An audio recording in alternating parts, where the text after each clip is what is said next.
आउज़ुबिल्लाहिमिनश्शैतानिर्रजीम बिस्मिल्लाहिर्रहमानिर्रहीम। आज हम आपको इंग्लिश ग्रामर को आसान तरीके में समझाएंगे, क्योंकि जब भी किसी ज़ुबान को सीखते हैं तो उसकी बेसिक्स को जानना बहुत ज़रूरी होता है। जब तक हम इंग्लिश ग्रामर को इंग्लिश टू इंग्लिश की बजाय उर्दू में उसको मतलब को अच्छे तरीके से नहीं समझेंगे, उस वक्त तक हमें इंग्लिश ग्रामर की सही तरीके से समझ नहीं आती। यही वजह होती है कि हमें इंग्लिश बहुत ज़्यादा मुश्किल लगती है, क्योंकि हम उसका मीनिंग्स को नहीं जानते। ठीक है, आज हम आपको इंग्लिश ग्रामर को उर्दू में भी बताएंगे और इंग्लिश में भी बताएंगे। इंग्लिश ग्रामर या कोई भी ज़ुबान को सीखने से पहले सबसे पहले उसकी बेसिक्स को जानना बहुत ज़रूरी होता है। अगर हम उर्दू ज़ुबान को सीखते हैं तो उसमें अलिफ और बे यानी कि हरूफ़े तहज्जी को जानना बहुत ज़रूरी होता है। और जब हम इंग्लिश को सीखते हैं उसमें ABC को जानना बहुत ज़रूरी होता है। सबसे पहले हम ABC से स्टार्ट करते हैं।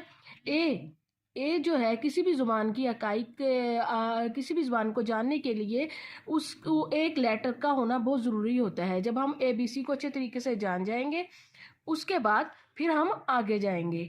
अब इंग्लिश ग्रामर में ए को क्या कहा जाता है? ए को लेटर कहा जाता है। क्या कहा जाता है? लेटर यानी कि हर्फ। ठीक है, अब लेटर जो होता है, अब ए क्या कहलाता है? Letter.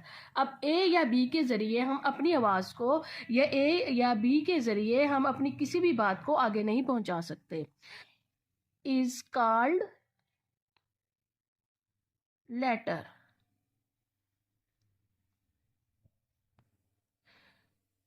Is called letter.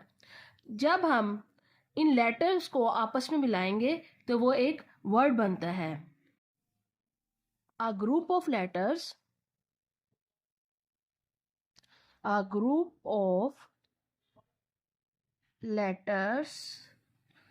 is called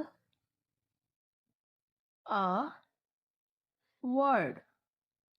ठीक है, जैसे कि कैट।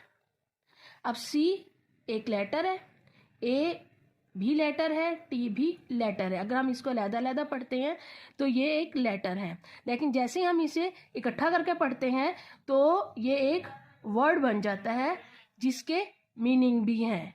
ठीक है, यानी कैट यानी कि बिल्ली। ठीक है, इससे हमें समझ आता है। लेकिन आज जब हम किसी के सामने ही बोलते हैं कैट तो सिर्फ ये समझ आता है कि बिल्ली, लेकिन अब बिल्ली क्या कर रही है? वो जा रही है, दूध पी रही है। इसको बताने के लिए हमें बहुत सारे वर्ड्स को आपस में मिलाना पड़ता है।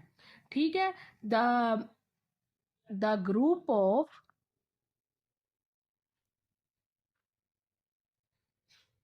Words is called sentence.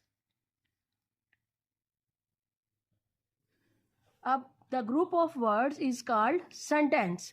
जब बहुत सारे वर्ड्स आपस में मिलते हैं तो वो एक सेंटेंस बनाते हैं, यानी कि एक जुमला बनाते हैं। ठीक है, जैसे कि कैट इज ड्रिंकिंग मिल्क। ठीक है, अब कैट एक वर्ड, फर्स्ट वर्ड क्या हो गया? Cat is second word, drinking यानी कि पी रही है थर्ड वर्ड, और मिल्क फोर्थ वर्ड। ठीक है, कैट इज ड्रिंकिंग मिल्क। इससे हमें पता चलता है कि कैट दूध पी रही है। अब ये क्या है? ये एक पूरा सेंटेंस है। इससे हम जब अपनी बात दूसरे तक पहुंचाते हैं या कन्वे करते हैं तो उसे ये बात समझ आती है कि एक बिल्ली जो है दूध पी रही है। आज हमने लेटर, वर्ड और सेंटेंस के मुतालिक पढ़ा है। इसके बारे में जो कुछ आपको समझ ना आए वो आप कमेंट में उसके मुतालिक पूछ सकते हैं। मैं आपको इसका जवाब देने की पूरी कोशिश करूँगी।